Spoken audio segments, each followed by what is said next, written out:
That CCTV that Princess claimed that when install or camera to look, she knew what she wanted to achieve. It's a premeditated recording under the law, the same law of Lagos State, child protection laws. It is a criminal offense to record sexual activities involving a child or a minor. It is not a law that I was creating then. And when Yabo Ojo need basic knowledge of the law, they are only using social media to draw out unnecessary sentiment and not objectivity just to be loved. I am not looking for anybody to love me. I am standing by what is right. If you don't know the law, you can't enforce it. I'm on your law party, law. So the next thing I said, then that asking, recording and taping it down is a serious criminal offense punishable with life imprisonment. That if the girl is truly 14, Princess, you're still going to be paying for this. If the girl is now 14, try Baba Ijesha for touching and kissing, licking the finger of a 14-year-old. Whether it was a trap or no trap, the statement was so clear. But it must be well established. Kini Baba Ijesha wa se lule. Did you, Princess, invite Baba Ijesha to that house or not? Most of these things, the media did not tell you guys. Until if you Google, or now, if you Google and say, how Baba Ijesha was lured to my house, go and read it online now. You see the Princess statement inside court. You see the excerpt. How she was able to invite Baba Ijesha for a movie stuff in her house. The question is this: when has it become part of our law? If truly you believe that Baba Ijesha will abuse or hurt that child, I said the debt we owe every child is protection. But these terrible women and the justice system in Lagos State, they believe to satisfy the social media and the crying of these women as against the complete rule of law. One was select part of the law to fellow. Maybe hotel to one not ginomoni okay. When Baba Ijesha was arrested, he never slept with that girl. They kept Baba Ijesha in cell. He beat him at kudos lele. Police said, let's do our job. It is our duty to investigate and run a test on that girl. Just the way police wanted to run tests on this girl, Mirabel. And the truth was established. They said, Princess, bring the girl, she's 14. We cannot take her behind you. When they took the girl for a test, the test said, healing broken hymen, that the girl was just recently disvirgined. So it means that the reason why Princess set Baba Ijesha up was on a total lie. Baba Ijesha never disvirgined the girl when she was 7. Not to talk of using key to disflower khaki or to uproot, because one of our is there any mark in a private that will show as a result of khaki? They now said, apart from healing broken hymen, they found semen on what baspam need the money, and there is evidence of perpetual penetration. The police now said, how did you get this sperm in your body? Baba Ijesha never slept with you. Even the 7 years, he said khaki. This one that your mommy called him and you recorded him, we didn't see him having sex with you. So as a 14-year-old, who slept with you and who has the sperm? And the girl said, but that Damola, who have been sleeping with you, but they'll kill you, or the security of the house. Did you tell your mom? She said yes.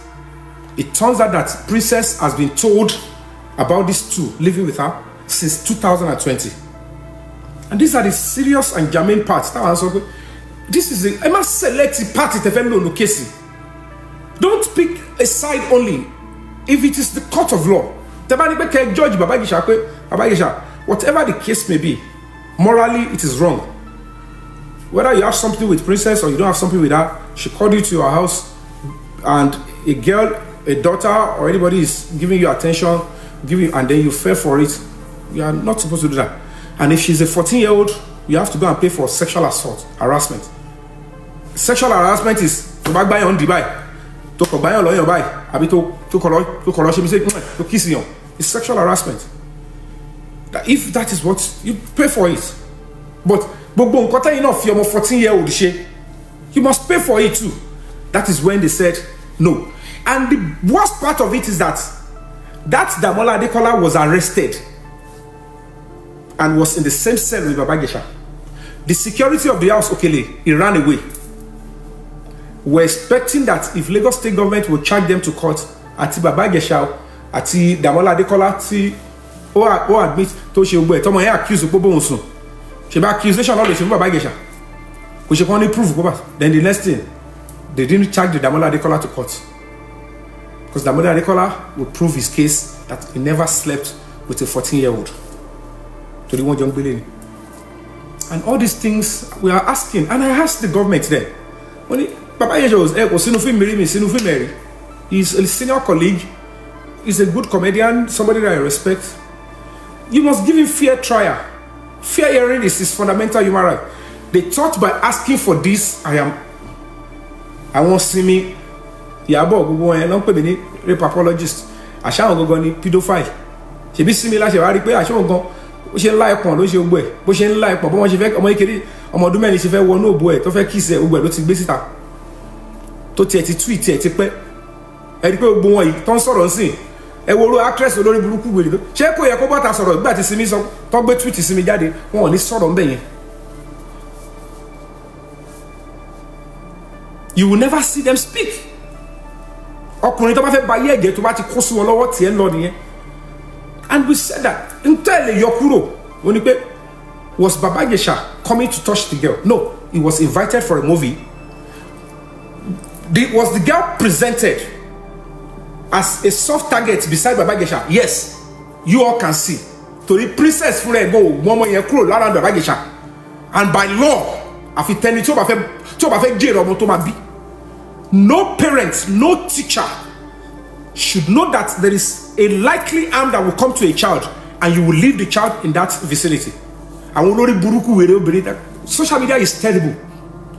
We are speaking the truth that no matter what is wrong with you or whatever you're trying to achieve, no lawyer, no police officer, no doctor, no judge should approve that a child or a minor should be left in the vicinity of a predator, sexual predator.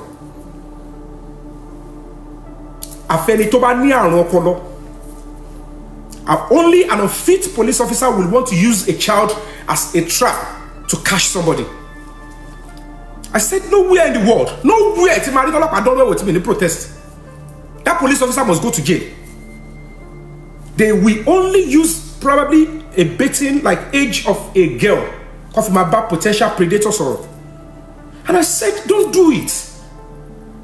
It is a criminal offense. Immediately, it's want to suffer. Even immediately, believe. Before you even set camera, before you put the girl in harm's way, you are duty bound according to the law to report to the police. Listen up, guys. Whether you respect police or you don't respect police, whether police are good or not good, you cannot do the job of police. Immediately you know that a child has been sexually abused, or you are sexually abused as a child, as a minor, or as an adult, report immediately to the police. Even if it is long time, the police will see the best they can make out of it. They can start trailing that person. All you need to do is to follow up. When you write a petition that somebody has sexually abused you when you are 10-year-old, 5-year-old, 13-year-old, report to the police, give the details of that person. Police will go after the person. All you need to do is to follow up. Any progress? The person will not know whether the police are on his or her trail. And will bring on children, you men, start reporting abuses coming from women too. Hey, little kid, I want to local la see. Pedophiling pattern. We should have 10-year-old, 12-year-old. Daniel. Pedophiling tendency. Our patterns see me. But you will see all these women. Baba Ijesha, they see, they don't want him to even express himself. ṣé gbogbo ẹ̀ lẹ ti gbọ́ tẹ́lẹ̀ ni ṣé ẹ̀ ní gbọ́ side tiẹ̀ náà ni. But the same pattern ẹ jẹ́ a lọ sí video end result adé sọ wípé ẹ lè máa fi end video yẹn nìkan judge. The debt we owe every child is protection.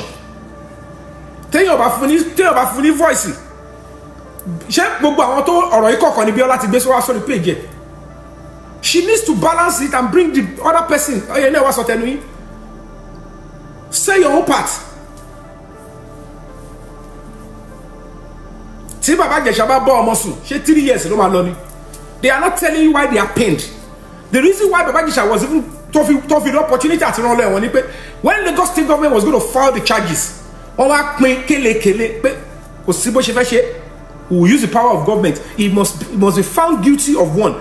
And if Baba Ìjẹ̀ṣà is found guilty of the remaining 4 count charges, to are found guilty of one of the 4, he must go and serve 5 years imprisonment, which is to spend 3 years and 4 months. If not, normally on a good day, case Baba Ìjẹ̀ṣà should not even stand in any court of law on a normal day, because the process, it doesn't have propensity in law. Prerequisite for all the actions carried out by princess is errored in law. I need that in my part of now. You now say because you want to cash him, you committed series of crime, want to torture, want to call a thug, want to yashomolon princess. But no more. And our video that princess in no more gay, ni big bang, but Jawole, or to no gay, but she dada, or to parop again, Lulu. She get little video tell you, you get to do a bagisha. Because they don't want to admit that she already staged the talk that would threaten the man to. Tí èyàn bá fi ìyàwó ẹ̀ tó bá fi dẹ̀mí, tí ìyàwó ẹ̀ tán mi wọnú lé wọn, tí ìyàwó ń sọ pé tẹ́mi náà dẹ̀bẹ̀rẹ̀ sí ń bọ́ṣọ pé ó ti fẹ́ kí n bọ́ mo ti bọ́ṣọ mo ti bọ́ pátá, tọkọ wa wọlé tó wá ṣí kámẹ́rà lèmi lórí, ọ̀kìtẹ̀ ti bọ́ ṣẹ́ẹ̀tì lásán, ọ̀kan bá mi nu bedroom wọn as an actor. Mi ì lè ever sọ pé it's my right now, it's your wife that invited me, so why you call it? Toba sọ pé I have come to rape that time, rape ndo lo ma pe kini mo lọ ṣe bedroom mama bẹ̀bẹ̀ náà ni ó dá má bínú ayé ló ṣe máa kini mo wá ṣe inú yàrá yẹn báwo tá yóò bá ṣe ní kini mo lọ ṣe inú bedroom ọ̀rẹ́ mi pẹ̀lú ìyàwó ẹ̀. I might not have gone there to rape, I might have been entrapped. Only the trap ni, but èmi ò lẹ́nu ọ̀rọ̀ àti pé ní trap mọ́ ayé tí ṣe mí ni, because kí ló dé tí mi ò gbà bòbí lọ, kí ló dé tí mo ṣe ṣerú ẹ̀. I will it's antisocial. I have committed a moral offense. I will beg him. Tó bá pa mí sílẹ̀ ó pa mí lápàgbé ni, kí ni mo lọ ṣe inú bedroom wọn. Tó bá pa mí sílẹ̀ tó bá lóun wọlé òun bá tó rape ìyàwó òun ni, kí ni ta ló fẹ́ gbẹ̀dí mi jẹ́. Tí ìyàwó bá sọ pé yes ó rape òun lọ́kọ òun ṣe ka mọ́ bẹ̀, tó dẹ̀ bá ń wò ó bẹ̀ àní ọ̀n ṣáàrú wọlé àgàkà kọ́ wá ṣó kámẹ́rà wọ́n rí pé mìíràn ti wọlé tẹ́mìnà ti ń lọ bọ́dí ìyàwó wọ́n wá lọ edit bẹ́ẹ̀. So all these things I always say, I was never saying that anybody that abused children or a minor should be let go, but how can we continue to glorify organized crime? And when it's a mental problem now, so they believe that ọkùnrin ọ̀wé irú wọn yẹn ọ̀fẹ́ destroy ọ̀fẹ́ bá tiẹ̀ gẹ́ oníkọ́mọ́ ọmọ bó ṣe lè sọ ni pé life imprisonment ẹni tí ò bọ́mọ kọ́kọ́ sùn àná ẹ bèrè lọ́wọ́ pé ẹ mọ evidence pé bàbá Ìjẹ̀ṣà bọ́mọ ìsùn jáde àbòfin kọ́kọ́ kò sí kankan. ṣáwà láì sọ pé kí George má sọ pé kó lọ life imprisonment ṣáwà láì kọ́ má sentence bàbá Ìjẹ̀ṣà sí like 16 years and they even like ẹ lọ́wọ́ video princess yẹn only they said he should go to prison consecutively. It's a lie. The sentence was to run concurrently. That's a term language táwọn George wọ́n máa jẹ́ kí n mọ̀ pé ilé ẹjọ́ ló wà àwa tàbá fẹ́ ṣe I will know how to play around it. It was so serious then that with this video government come out like, how do we explain to the public gbogbo eléyìí is total nonsense. They set the man up for flirting and they changed the age of the girl, and we've told them categorically pé tẹ́ bá fẹ́ ṣòótọ́ ẹ má tiẹ̀ lo through àwa ẹ kò gbé age gẹ̀yìn gangan jáde kẹ́dẹ̀ mú full CCTV jáde. Let's see if Baba Ìjẹ̀ṣà will not be suing the Lagos state government, suing Princess, suing Iyabo and all of them. Ẹ kò mú age gẹ̀yìn gangan jáde. Tẹ́ bá fẹ́ mú age jáde ẹ kò wà bold enough ẹ mú complete CCTV. Tẹ́ àti bẹ̀rẹ̀ tẹ́ ti set camera yẹn ẹ kò mú lẹ̀ jáde ẹ má mú doctored one, full one, láti ìbẹ̀rẹ̀ dópin. And let's see whether it is not an organized crime, whether the girl was not coached for that. And then the whole nonsense, you just say, what's all this nonsense? You know what you planned. You prepared the ground, you invited the come, you did everything. It's pure nonsense. We are saying don't do this. Don't do this whole nonsense. Gbogbo ọ̀rọ̀ tó bá tí princess bá bá Ìjẹ̀ṣà ti gẹ́ yẹn sọ afẹ́ gbọ́. Because there was a camera phone. That is how you establish the truth, not a side. My judge in a serious criminal case. It is, you believe the court of law is, let's just hear a side. No, that is not the court of law. On social media, you can fly with a side. I don't like the way Baba Ijesha touched the girl. It's okay. I myself, if that is the only thing I see, I might not like it. I don't even like it. But if it is law, you must establish the full truth, not a side. You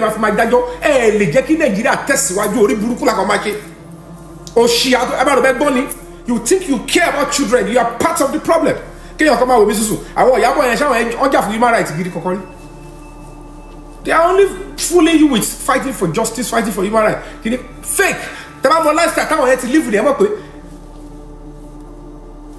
Wọ́n ní life gidi. Mo fi Ọlọ́run babura. Ibi tẹ́mi bá ti sọ̀rọ̀ pa law, human rights. Ó jìnà. Má wà l'Amẹ́ríkà, ó sì wà lóyìnbó. Tá bá sọ yẹ kọ́ ka iye èèyàn ọmọ ìkéré tí mo ti jà fún. Obìnrin tí mo ti fẹ́ bíbílẹ̀ tí mo ti jà fún. Ṣé ń sìn ilé ẹ̀kọ́ máa bọ̀ tán sìn? Àwọn sọ pé kèèyàn bí Fábíyì rape òun. Àwọn actress àwọn dákẹ́mi ní gbé ogun wọn ṣépè lọ́pẹ́ àbáyé ìwé ìfẹ́ bàgbé. Èwo ni mo ṣe ọdún kìíní ọdún kejì 20-30 years láti jọ lòpọ̀. Ìsìn lọ máa sọ pé mo rape máa dákẹ́. Ṣé ìsìn ni wèrè kan máa ṣe sọ fún wa pé Baba Ijesha rape for many years táwọn ní industry kò sí. Àmọ́ àwọn tó níwà burúkú yẹn. Àmọ́ àwọn oníkálukú ní industry wa yẹn àmọ̀ wa ara wa. Àmọ́ àwọn tó yẹ pé wọ́n lè parọ́ kókù jí kókù òkú lè ní cane leg. Mo lè bá dárúkọ gan. Bí tí mo ya wèrè dé bí tí mo fẹ́ pé me I no dey fear anybody. Ogun lẹ bá lọ ṣe. Àmọ́ àwọn tó yẹ pé fake life, àmọ́ àwọn tó yẹ pé ẹ̀kẹ́ ìbú ni láàrin wa, kò sẹ́ni tí ó lè bú àtàgbàlagbà. Àwọn ṣáà dá sí lára, má jẹ́ kó. Àmọ́ àwọn tó yẹ pé anybody tó bá ní problem, they are ready to be there. Àmọ́ àwọn tó yẹ pé they want to support anybody. Wọ́n ò fẹ́ lọ́ta kankan, kí lè lè ṣe? Àbí fẹ́ lọ support, kí lè lè ṣe? Wọ́n ò fẹ́ níwà bí kankan. Àmọ́ àwọn tó yẹ pé tó bá dẹ̀ rí okó yìí báyìí, wọ́n lè dóko wèrè. Wọ́n ṣe lóko PDP lọ́ndọ̀ tó APC.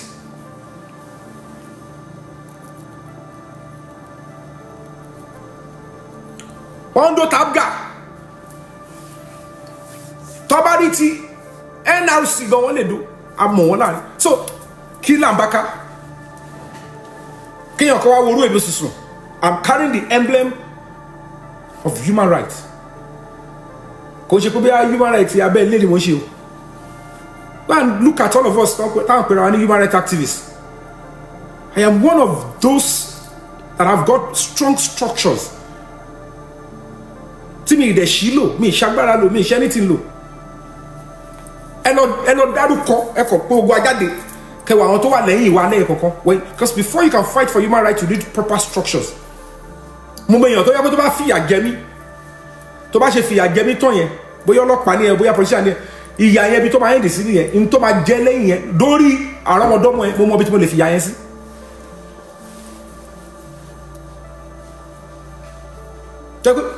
Torture me, but do whatever you want to do. I will go out of this place.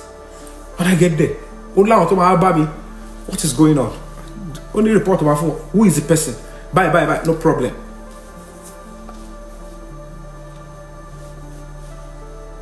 Shemiti, the kind of honor I received because I was decorated as a human rights ambassador inside the American embassy. Shemi yẹn ni màá rìn káàkiri màá rìn ìdọ̀tí tí ó bá ń ṣàrìn fún ni irú Ìyábọ̀ yẹn ó fẹ́ travel kó fẹ́ lọ London ní 2009 ó ṣe fẹ́ travel 2009 èmi tí mo báyìí ni kò ṣe báyìí nínú Femina ọ̀rọ̀ wá ṣẹlẹ̀ mò ń jà fún ọmọ gẹ́ yẹn òun jà fún right Baba Ìjẹ̀ṣà right ọmọ gẹ́ yẹn ó ní tó o bá ṣọ́ra ní gẹ́ o travel mọ́ èmi ìgbẹ́ ò léegun èwo nu yín ló fẹ́ travel tí omi ẹ̀ ní put in life ẹ̀ pé ó fẹ́ travel lọ lóyìnbó tí ìlànà pẹ́ bá ìní 4-5 years lèmi ti ń travel kẹ́ tó bẹ̀rẹ̀ sí lánàá pẹ́ fẹ́ travel. I am now standing on the temple of justice. Ó involve Lagos state government, ó involve ọlọ́pàá. Mo kàn ń sòótọ́ tèmi ni. Ọlọ́pàá threaten mi. Mi ò ìsọ̀tọ̀ ọlọ́pàá. Ẹ̀yin lẹ mọ̀ ọlọ́pàá tẹ́ ẹ̀ ṣe tẹ́ fẹ́ káwọn yẹn bá yín sòótọ́ ọ̀rọ̀. Ẹ̀yin lẹ believe when you are a police officer, you are above public criticism. They believe policing is overall. They can't make mistakes. They can't get correction from police. And they will still want to tell you you are police officer. You are policing who? Can you police without the cooperation of the public? Gbogbo wọn ò bọ́ ta sọ, Ìyábọ̀ yóò pe princess. Let's be honest with ourselves. If you are a true complainant, why didn't you go and complain about Damola Adekola and your security as at 2020, October, November, December, January, February, March, until April? And then, for crying out loud, we can continue to. We might think Yomi is trying to help Baba Ìjẹ̀ṣà, but can we just listen to what the guy is saying? He never said that they should not prosecute Baba Ìjẹ̀ṣà. He's only saying that you are committing parental negligence. You have abused the right of the girl, and Baba Ìjẹ̀ṣà that you are saying they should not grant him bail. He has right to bail. If the police realize that they have evidence that he actually defiled the girl, and they said, okay, we are not releasing him, granting him bail, we want to get extension, they will get the extension. What is my own with what people are doing? I'm only speaking human. I said nobody spoke to me. Lórí kéèsì Mohbad, ìbẹ̀rẹ̀ pẹ̀pẹ̀ bó ṣe ṣẹlẹ̀ lọ́tí bẹ̀rẹ̀ sí message mi. Mohbad is dead o. Kini call, won't you fight for him? They will send you DM. Some people will send you WhatsApp message. The same way they send to me in Baba Ìjẹ̀ṣà stuff. Is it because it's your colleague you are not talking? Our company is where they want to hear from you. You are not in human rights then, so nobody will come for you. Emi want to I am a human rights ambassador with US Embassy. I have done a human rights summit. I have a human rights NGO. They will want to see, are you being biased? And I came out and said, no, I am not being biased. Let's allow the police to do their job. That we colleagues don't be quick to condemn this man. This report is too early. And then they said there is a video and he has confessed to it within 24 hours. No, let's be calm. It's dangerous. Don't forget that the same thing happened to Baba Suwe. I only draw the comparison because they are both comedian, and Baba Suwe was already, handicapped, polyremo. Initially, he was using crutches, using walking stick. But at that point, at that time, so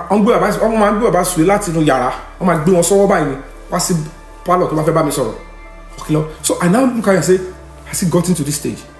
Am I can't condemn my you?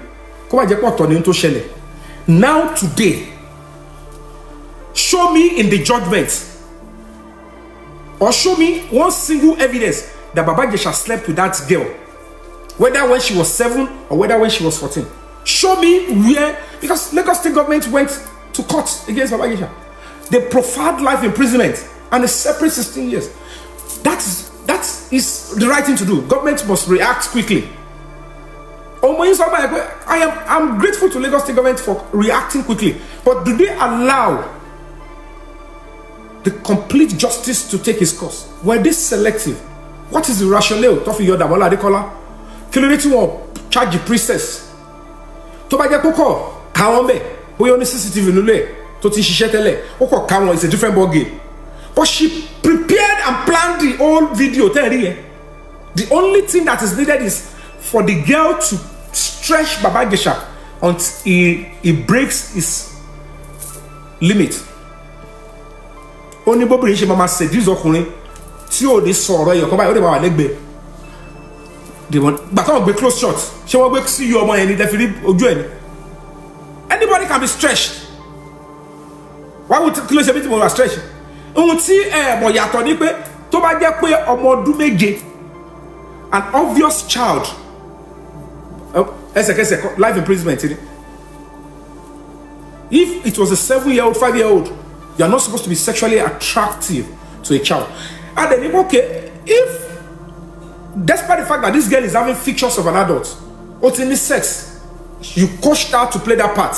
If she's truly 14, prove it to Baba Ijesha that she touched a 14, so that she will understand. Till date, nowhere they have proved the age.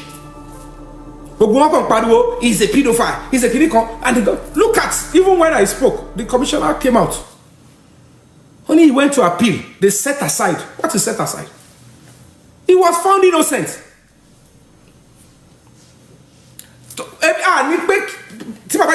Sexual harassment. The honest truth that you must pass to the entire world. There is nowhere Baba Ijesha was found guilty of having sex or using khaki to defile that girl. Another truth is that Koshele, because after Baba Ijesha was arrested, they took the girl and ran a test. Princess Nelly, the reason why I set him up was because I believe and I am trying to establish that he did it when the girl was 7. Where are your conscience that you just stretched this emotional stuff? And I said, you only set him up with flirting and you change the age of that girl. If it is the true age of the girl, I expect Lagos State government and Princess to prove to the judge that this, but they were using power to force that government.